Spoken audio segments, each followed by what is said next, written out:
So we finally got an update on Caitlin Clark, man. We know she has been missing in action for the last couple games, and for her to speak to the media is big time. Now, news did break today that she will be a WNBA All-Star captain. She received 1.2 million votes, bruh, which is legendary in itself. Now, her and Stephanie White spoke to the media. I'm done talking. Let's check out what they had to say.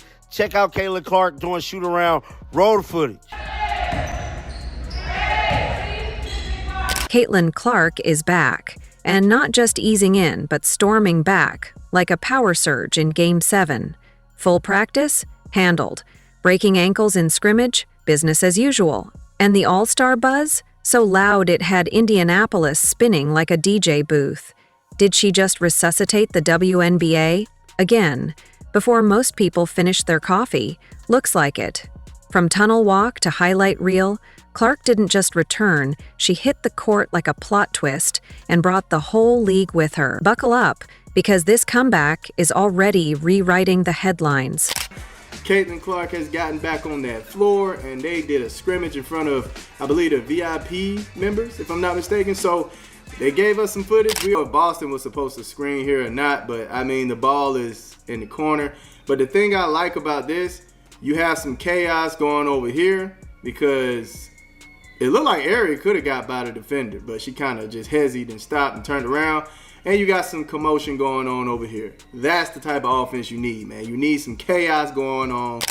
And just like that, Indiana can exhale. Caitlin Clark is back, limber, locked in, and moving like she never missed a beat. Suddenly, those panicked tweets from 2 days ago? Deleted. Trainers are holding their breath, coaches are pretending not to hover, and fans are digging out their MVP Clark signs like they never had doubts. But let's be real, we don't need her running a decathlon in practice. Easy now, Caitlin. Save the heroics for game day. No medals for overachieving in warm-ups. Just stay upright and magical. Caitlin Clark's almost back. The return is imminent. It is loading, progressing. I've told you I believe Clark is playing on Wednesday against the Valkyries. I feel good about that, and I feel even better about it after the Fever practice today. They had an open practice for some season ticket holders and a scrimmage against some practice players. And the most notable thing from that was that Caitlin Clark was out on the floor and out on the floor with the starters. This isn't a Marvel audition, Caitlin. You've got Valkyries to conquer. And trust, they're not your average WNBA circus act. They're not out here throwing flying elbows or chasing clout. They actually play with structure, precision, and that rare thing called basketball IQ. Wild, right? No street brawls disguised as defense. No chaos for chaos' sake. Just real hoops, real schemes, and real problems if you're not ready. Welcome to grown women basketball. What have these last few days felt like for you leading into tomorrow's game? Yeah, I think it's just nice to get back out there and get to the flow of, playing with my teammates again. And, it's gonna be fun to get back out there, hopefully, and just feel things again. I think, I don't know what type of minutes I'm going to get, will look like, but just when I'm out there, compete, play hard. This is going to be a team that's going to be moving constantly, so just being aware and active, bring energy. And yeah, I think that's obviously hard. Sitting out and watching for a few weeks, so I'm definitely excited to be back out there. So while Caitlin's warming up, let's hope she's not out here doing gymnastics in the layup line. Wednesday's ticking closer, and let's be honest, 10:30 p.m. tip-offs hit different. It's basically midnight basketball with a live audience. Save some juice for the main act, because unlike the usual chaos trio, shout out to Washington, Connecticut, and Atlanta, this next matchup won't feel like a no-rules cage match. Those teams have made gritty a cover story for chaos. Someone's always a foul away from a suspension, and somehow it's never subtle. If elbows earned rewards points, they'd all be flying first class by now. One really, really interesting thing, and it is the Caitlin Clark situation. So, Caitlin Clark obviously is ruled out. She is ruled out for the game tomorrow, and I think it's only fair. I would assume, I was almost right in my prediction. I was one game off my prediction for Caitlin Clark's return the last time. But I would say if you're looking at the Indiana Fever, like they're playing against obviously the Aces tomorrow, the Sparks on Saturday, and then they're playing against the they're playing 5 p.m. my time on Wednesday. If you are excited to see Caitlin Clark, please leave a like and subscribe our channel and type "Cece is back" in comments below. So yes, playing the Valkyries might actually be a relief. It's nice to face a team where the biggest threat is a well-executed pick and roll, not a flying hip check. But back to the real story, the return of Queen Caitlin. Because make no mistake, this isn't just about one player jogging back into action. This is seismic. The WNBA without Caitlin Clark is like Netflix without true crime documentaries. Technically functioning, but depressingly less interesting. Ratings dipped, tickets slowed, memes dried up, and now, with one practice shoot-around and a couple no-look passes, the internet is already asking if she can run for mayor. If Indiana could bottle the vibe when she steps on that court, they'd solve their economy in a week. And the fans? Oh, they're losing their collective minds. There's borderline sobbing in the group chats. People are talking about her return like she just got back from the moon. The league didn't just miss her. It needed her like a rom-com needs a third-act breakup. She's the engine, the spark, the walking highlight reel who brings in everyone from die-hard hoopheads to grandmas who haven't watched basketball since Magic Johnson wore short shorts. When she's not playing, the WNBA feels like it's waiting for something to happen. When she is playing, it feels like everything is happening. Caitlin Clark did her thing. Coming off of the injury, she returned for the Fever, and I swear I am not being hyperbolic. We were immediately gifted one of the greatest halves we have ever seen in the WNBA, and I say that with all context involved. This series from Caitlin Clark, the pull-up three here, and you are about to see back-to-back-to-back triples for Caitlin Clark in this game. And don't look now, but there might be a sneaky addition in the mix that could change the whole equation. McDonald. That's right, fast, focused, and finally getting a shot to shine where she can run free. This isn't the kind of player that just blends into the background and collects cardio. McDonald zips around the court like she's got turbo mode activated. She sees the angles, makes the reads, and suddenly you've got Caitlin setting up a transition and McDonald already halfway to the rim. That's a combo that makes sense, like peanut butter and revenge. Now sure, some fans were probably clutching their pearls when Duana Bonner wasn't the choice. Bonner's got the veteran cachet, the playoff experience, the resume that stretches longer than most Amazon receipts. But this team doesn't need another player to slow the pace and back someone down for 16 seconds. They need speed. They need vision. They need someone who's not afraid to run the floor like it's the Indy 500. And McDonald? She fits that blueprint with Wi-Fi speed and GPS-level court awareness. It's a stylistic shift, but it works. This isn't about pleasing the history books. It's about winning games now. While Bonner brings poise, McDonald brings pressure. She forces defenses to react. She opens up lanes for Clark to exploit. It's official tissue. I told y'all yesterday. I told y'all last week Caitlin Clark was gonna be back for Wednesday's game. And what do you know?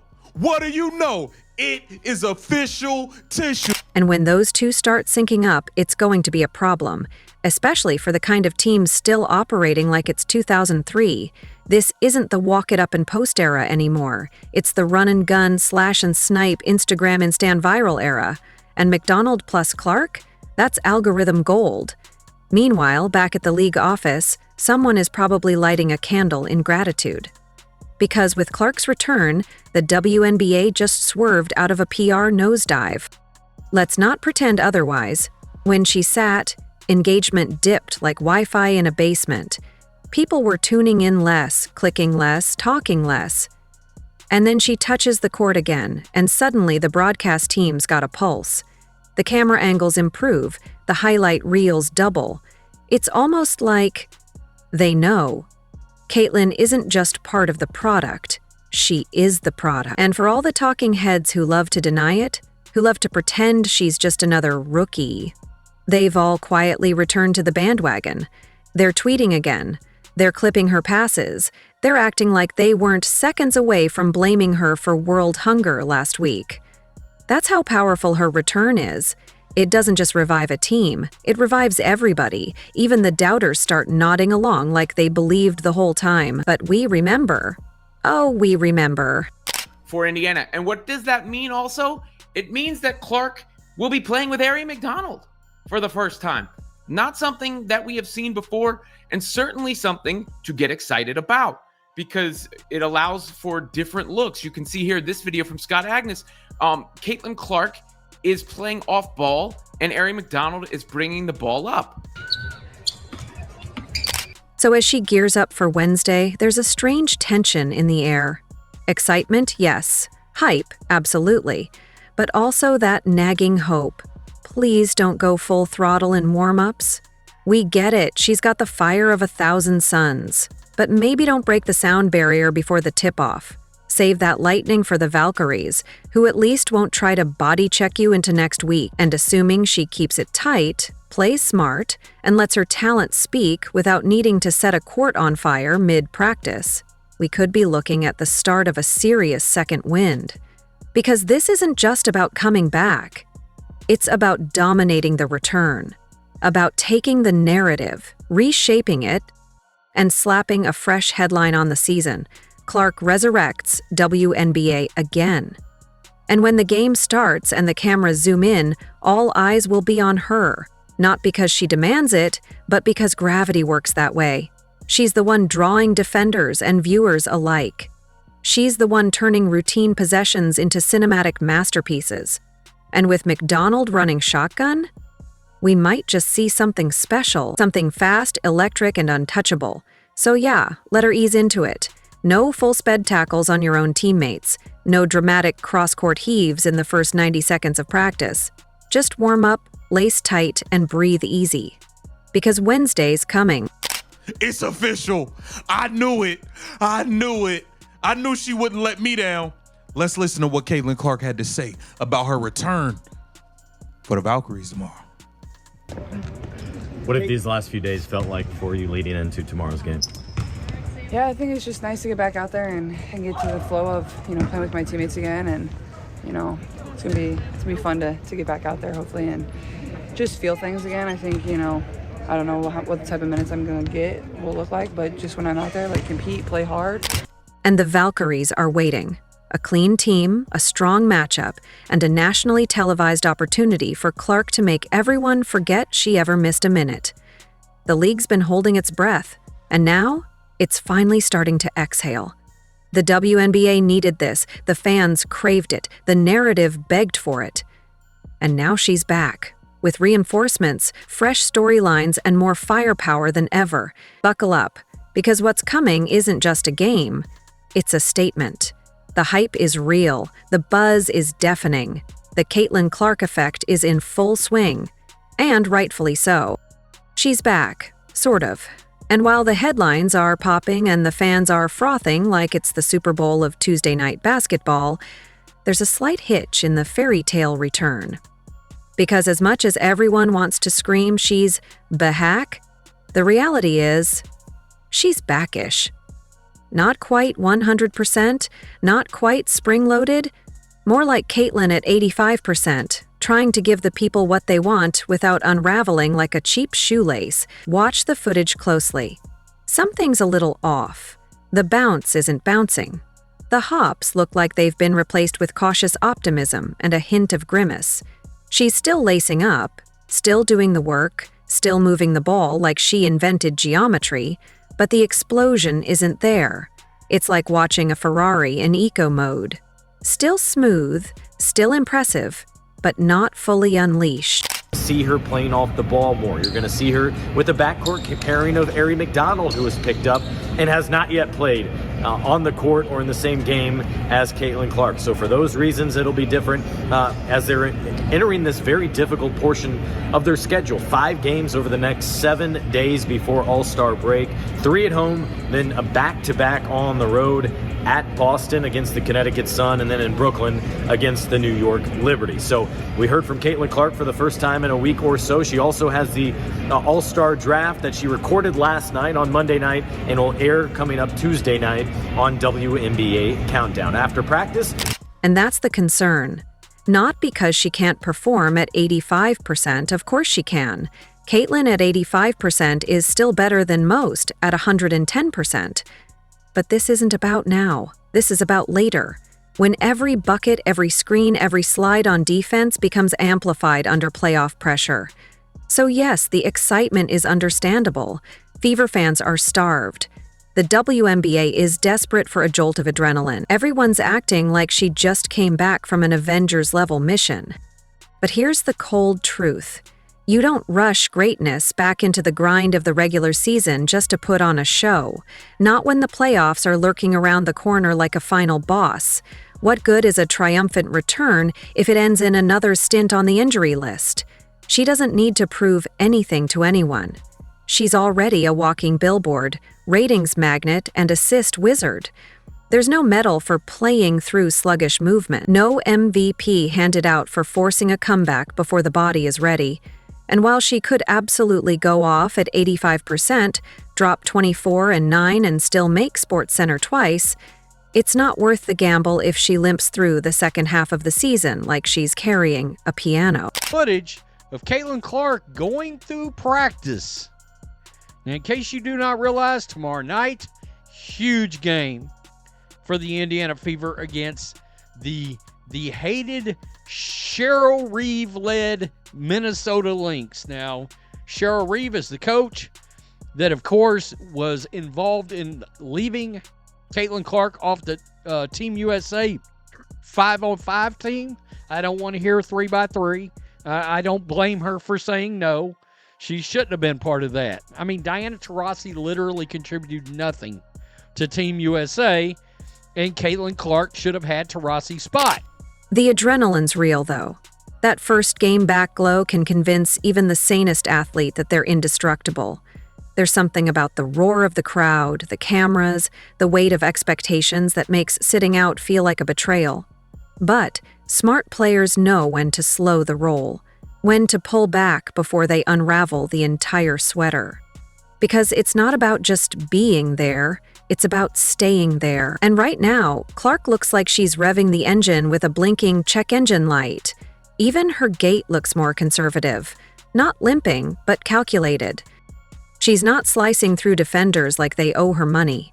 She's probing, hesitating, protecting something. The lift on her jumper doesn't have the same snap. The legs aren't fully underneath her. It's all there, but it's cautious. Which makes you wonder, why not wait a few more games? What's the rush? Why play at 85% when 95% Caitlin Clark could dismantle the postseason like a wrecking ball with court vision? It's not like the Fever can't hold it down without her for a bit longer. They've got a little momentum, a few bright spots. This isn't a desperate cry for help. It's a team that needs to think long-term. Letting her rest wouldn't be a weakness. It'd be a strategy. Good news here today as Caitlin Clark continues to come through this groin injury well enough that she's planning to play in Wednesday's matinee against the Golden State Valkyries. Of course, it's also a special game for her because she goes against her best friend in Kate Martin, who is an expansion player for the Valkyries. But as she told us earlier today, this has been one of the most difficult periods of her playing career just because she's never missed time at all. Hasn't missed not nearly this much time as well. 10 games, including the last 5 with this groin injury. Obviously, it was a quad strain earlier in the season. The kind of thinking that gets you through a grueling season intact. The kind of call that says, we're not here for regular season fireworks. We're here for postseason thunder. Because what happens if she tweaks it again? What if that sluggish bounce turns into a sideline vacation? What if the feel-good return ends in another MRI and a long stare into the void of what if? That's the risk. That's the gamble. And for what? An early July matchup against a mid-tier team just to satisfy the hype machine? Seems like a poor trade when you could just let her sit a few more games and get right. The pressure's enormous, though. She is the show. The ticket sales jump when she's active, the broadcasters smile wider, the merch moves faster. There's an entire ecosystem around Caitlin Clark that hinges on her being available. But that's exactly why protecting her matters. If the entire league is breathing easier when she plays, then logic says they'll suffocate if she goes down again. This is chess, not checkers. The move here is patience, not performance. Nobody doubts her drive. Her competitiveness is practically a superpower.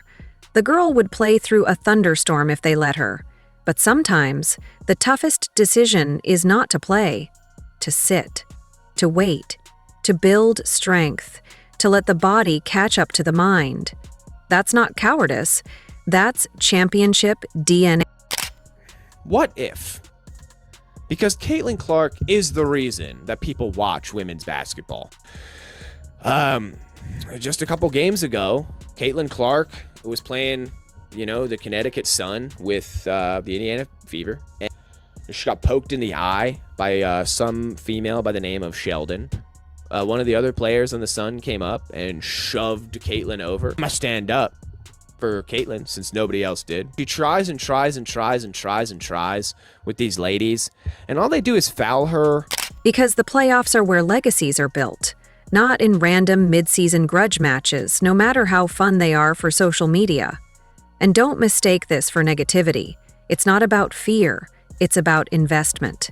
Protecting the product, the player, the phenomenon. Because 100% Caitlin Clark in the playoffs is a nuke in a fireworks show. She'll torch defenses, she'll collapse double teams, she'll flip a postseason series like a pancake. But she can't do any of that if she's hobbling through games in early July, like she's auditioning for a twisted version of Dancing with the Stars, ACL edition. Yes, it's thrilling to see her back. Yes, the floor feels electric again. Yes, the energy is different when she's involved. But the long game matters more. This is about trophies, not TikToks, about banners, not bonus checks. And while she might be able to give 85% right now and still drop jaws, it's the final 15% that separates icons from shooting stars. So here's the play. Let her breathe. Let the leg heal. Let the bounce return. Let the spring get reloaded. Because the best version of Caitlin Clark isn't the one gritting her teeth through stiffness. It's the one lighting up the fourth quarter when everything's on the line and everyone's watching. And for that moment to happen, someone's got to be brave enough to say, not yet. Sit now, dominate later. If you enjoyed leaving a like and subscribing, more videos are on the screen now.